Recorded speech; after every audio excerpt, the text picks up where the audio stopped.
Hello, hello, and welcome. Welcome to another episode of the First Fruit Stock Club. Thank you guys for joining me. Man,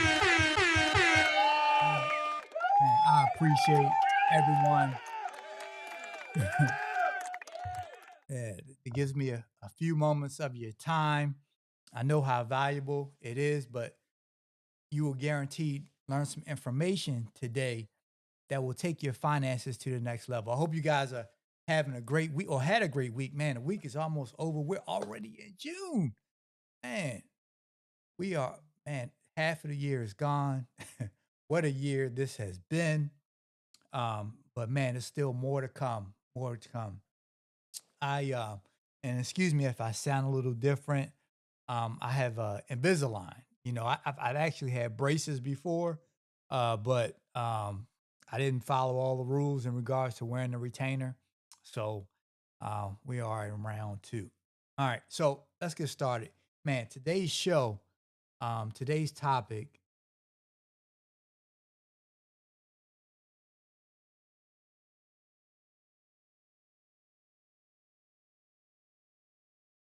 bridge.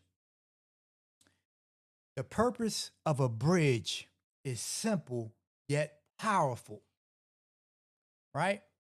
It is to connect what is separated, to connect what is separated, and also to connect two points that may be divided by an obstacle. Your financial bridge is to get you over your financial obstacles of bad credit, obstacles of waiting too long to buy a house now the interest rates are too high, obstacles of not saving enough money early enough when you started working, obstacles of getting laid off, obstacles, whatever financial obstacles you have in your life, a financial bridge should be there, and you should have one to help you get over those problems, those obstacles.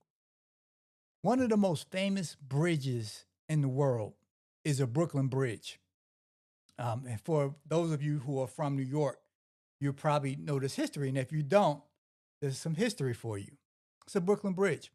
And before the Brooklyn Bridge, Brooklyn and New York were two separate cities, right? And the obstacle between the cities was the East River, right? So the East River, the only way people could cross East River is basically through ferry, right? You got to take a ferry from one side to the other. And people wanted to live in Brooklyn because the housing cost in Brooklyn was really low. People needed to go to New York because New York is where all the jobs were, right? All the industry were. If you wanted work, you had to go over to New York. And the obstacle was the East River because what would happen is storms, right? Storms would come and you wouldn't be able to take the ferry because it was top size of ferry. Or uh, the river was very volatile, right? Some days wind, and sometimes even the river would freeze over. So you definitely couldn't take the ferry over to the other side. This was the obstacle in front of people who want to travel because hey, look, you need to get to work. If you're in Brooklyn, you need to get to work to New York, and then you need to come back to your family, right? So I'm gonna give you 3 points today of how to build a financial bridge. Okay. So the first point is you have to have vision, right? One person is an engineer, um, Robert uh, Rolling. Rawling. I hope I pronounced his name correctly. He was an engineer who actually built the bridge. One day he got stuck and he said, "Look, I'm tired of this. I want to create a bridge, a structure that allows us to cross over no matter what the weather." Right? He had a vision, and his view was, "Hey, this would be a better." So the bridge had an economic purpose in his vision. So he began to create the bridge, and then tragedy struck, right? And he got injured and he was not able to complete the construction. So then there's a second point. His son had to step in and continue the construction, and everything was going fine, right? So, in your financial bridge, what is your succession plan for your kids? Are you working with your kids, teaching them financial principles to allow them to thrive and take your family to the next level after you're gone?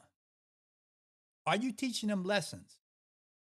Are you teaching them about investing, succession? So, um, his son, Mr. Robling's son, um, basically was everything was going fine. He was construction, and then tragedy strikes again. He gets paralyzed due to decompression. Um, they were building the foundation of the bridge, right? The foundation of the bridge was being built. Of course, it was underwater, and he was paralyzed due to decompression. But it didn't stop there. He decided that he still wanted to continue the bridge. So, so what he did is he got an apartment so he could the bridge see over all the construction. And what he would do is he would relay the message to his mother, and his mother would relay the message to the other engineers that were working on the bridge. And the bridge was constructed in the 1800s. I think it took about 14 years for the bridge to be completed.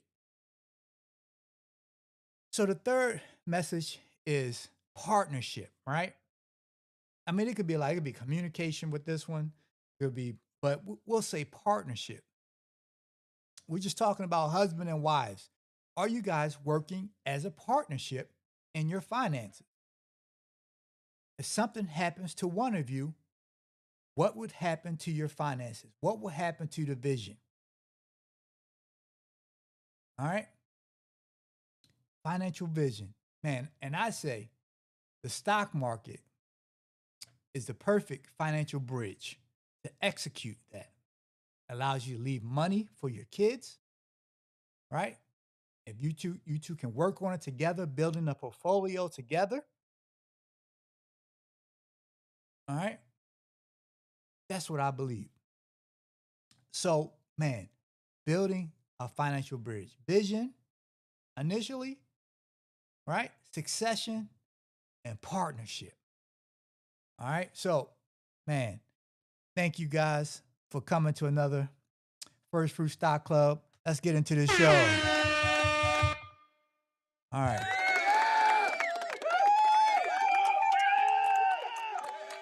All right. So look, topic. So let's go through the disclosure. I'll let you read it yourself.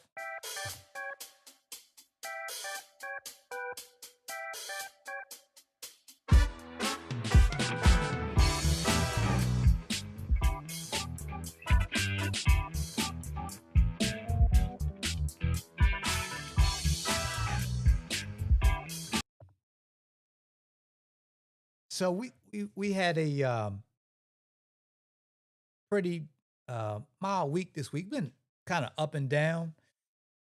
We haven't seen any violent moves or major moves right now. The volatility has been really particularly low, which it is this point in time. Um, so, but this is a great time. This is a great time because people going on vacation. There's not as much volume in the stock market, you know, and this is a great time to evaluate your portfolio, look at what you're doing, see if you're generating enough income, looking at some option plays, maybe that's going to exit out to the end of the year. But it's a great time to look at the portfolio. This is a really hard market to trade right now. But this is a market where you can put yourself in position so you can trade. So let's look at how we The Dow Jones Industrial Average closed today at 101 points. All right, was good. Closed on a positive. Started down and fought his way out.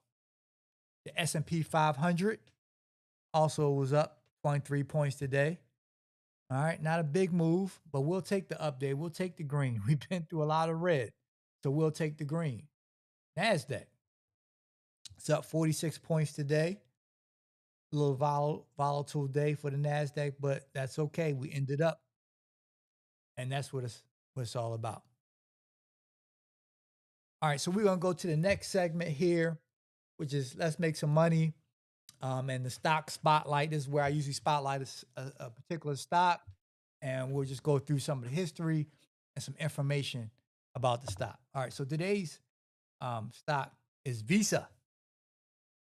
Visa closed today at 371 points and 40 cents. So Visa is a global leader in payment processing, facilitating electronic transfers, credit, debit, prepaid cards, in the Visa network. It's founded in 1958 as a Bank of America card. So if you didn't know, Visa was actually a card that they had at Bank of America. And it was making so much money. They said, look, we can have a business strictly around Visa, strictly around credit cards.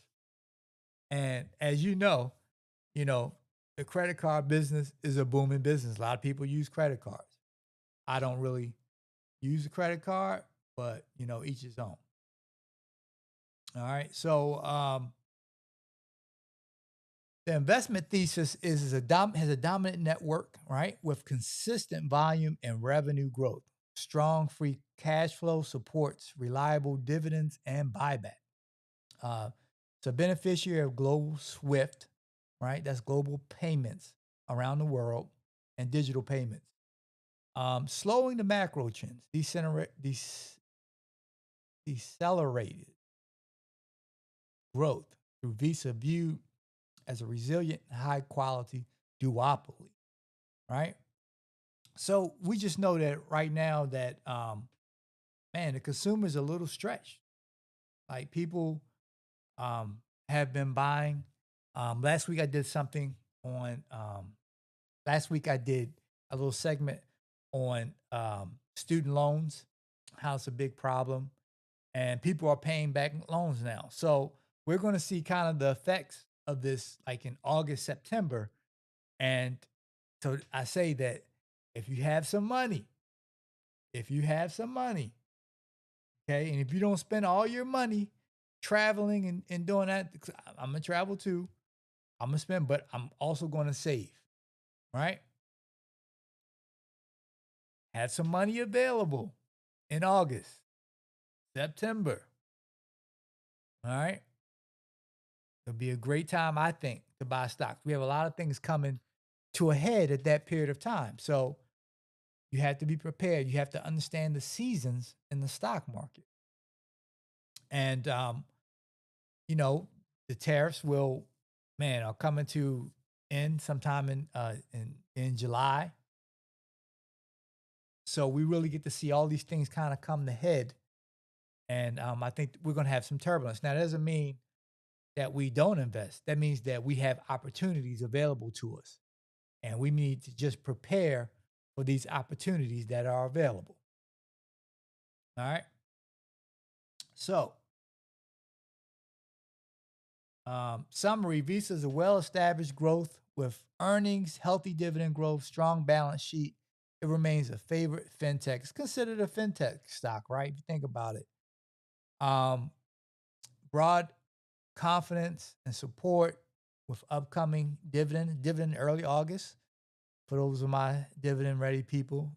And it's tied to consumer spending, dividend payments. Visa is viewed as a steady long-term for investors seeking moderate income. It's not a lot of dividend income there, Visa, but they do pay a dividend. I think it's like like 60 cents or something like that. So, that's it on Visa. So let's go to the next segment. Heard from through the grapevine. So Grapevine, man, I've been I've been communicating, I've been discussing with you guys last few weeks the battle between President Trump and um the Federal Reserve chair. And Donald Trump wants his rates lowered. Okay. And this next article that I'm going to show you says that we may get a rate cut in June. Now I don't know, and they're saying because the uh, hiring is slowing down, and so there may be an opportunity to spark hiring or keep the current hiring state where it is, and by lowering interest rates, right? Businesses may still continue to hire because what happens is as interest rates are higher, therefore expenses are higher in a business. And if expenses are higher, businesses have to cut, right? They have to cut. And the only way they can, one of the largest expenses in a business is labor. Labor is the largest expense in a business. So they'll cut there, right? And then also, business also have what's called projects, right? Financial projects, where they are working on, you know, developing new products, whatever, to move the business on financially. They may hold off on those projects, right? And that decreases spending, of course. So those are the things that happen. But lowering interest rates, which may be a small amount to you, but to a business who has billions of dollars of debt, hundreds of $1 million of debt, it's a big deal, right? So, yeah, this article says that initial jobless claims benefits matched their recent peak, and adding evidence that the labor market has turned cold. We'll see. We just need to keep an eye on that the labor market has turned cold. The next thing I want to discuss is the housing market, right? Man, it says that the housing market has one of the largest gaps in history um, in regards to buyers versus people selling. So this is like supposed to be the ultimate buyer's market. The only issue is that prices are still pretty high. Okay. And inventory is definitely picked up tremendously. So I mean, this isn't I've been through 2008, 2007. This isn't that, but this may be a problem and something that we need to look at. This is something else. So we have the housing, student loans, right? Tariffs. We have a lot going on, right? But man, the market has still been resilient, even though we had that fall, which is probably due to more than people being over enthusiastic about the election and some of the policies, right? The market gets ahead of itself before they find out exactly what was going to happen. And not saying that things aren't going to turn around and be good or whatever, but as we see that the market had a tremendous fall, tremendous decline. So, and that happens sometimes. Sometimes the market just gets ahead of itself. It's a forward looking, right? It sees the future. Okay. So yeah, we need to pay attention to those two things. And I just always remember we talk about building a financial bridge, and our goal in our investment club is to help you build income, right? Right. So you build income through dividends. We invest in stocks that pay monthly dividends. That dividend income improves your lifestyle. You earn more money. You can use the dividends to pay down bills, use the dividends to travel, right? And then also, you want to take it to the next level. You can reinvest the dividends, right? And buy more shares of dividend stocks. Or you could take your dividends and buy option contracts, right? Buying option contracts and finding opportunities. And that just turns the bottom line is that you have to become an investor. You have to build a financial bridge, right? This the the way things are now, especially when with AI and the economy the way it is and the things that you have to be an investor and navigate. And you don't have to do it by yourself, right? You don't have to do it by yourself. You don't have to be scared. It doesn't take a lot to start. The main thing is starting and definitely being in a community that will help you get started, that will support you, right? We all need that. I meet with the club every day after this on a weekly basis, and I give some a little bit more in depth report. Talk about stocks. Talk about the dividends that I'm looking at acquiring. We talk about options, and we also build a long term portfolio, which even at the which is after a year, right? We take some of those gains off the table, right? So we're not saying this is not something where you're. I mean, retirement is important. You have a 401k. This is something that you can live off of, right? You can take a portion of this and live off of, right? You got your dividends monthly. Options are volatile, but they provide tremendous returns. So you have that large chunk of cash that you need. You need a large infusion of cash in your life. You need to have that. It's important, right? And it's not your job's fault or responsibility if you can't save. Like the United States is the greatest economy in the world, in world history. Build more wealth here than ever. But it's definitely hard to save if you don't have a strategy. And if you're nervous about investing, that becomes hard also, right? So just get with a community. Like just don't do nothing, right? Do something, right?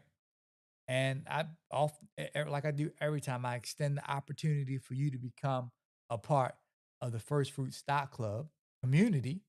All right. And I'll, I'll tell you, investing, I have numerous, and I think I'm gonna have to start testimonials about the club of people coming in and making a few $1,000s per month. We're not just talking one without even trading. Okay. So it's definitely up to you. And man, it's been a pleasure, man. I love doing this. I hope you know, man, my number one thing I always wanted to do is become a stockbroker and a financial advisor, which I did straight out of college. I loved it. But unfortunately, the economy it was doing a .com, and the economy just wasn't. I couldn't make any money. It was tough, right? And I had to move on. It was very disappointing, very hard time in my life. But man, so I appreciate doing this every second. I appreciate the club, man, for people joining and giving me an opportunity. And man, you'll see a lot more of me in the future in regards to speaking engagements and doing a lot of things. I'm about to move this shit forward. I've been trying to tighten things up, the shit, make sure the holes aren't in. But we're about to start really making moves. And I say, come along on the journey with me. Right? Right? You can, I'll tell, man, I'm not going to say anything, but man, I've been blessed. So blessed. Anyway, I am moving forward. Man, you guys can join me for the First Fruit Stock Club. Let me find my closing. Hey, man, love you guys. Man, stay fruitful.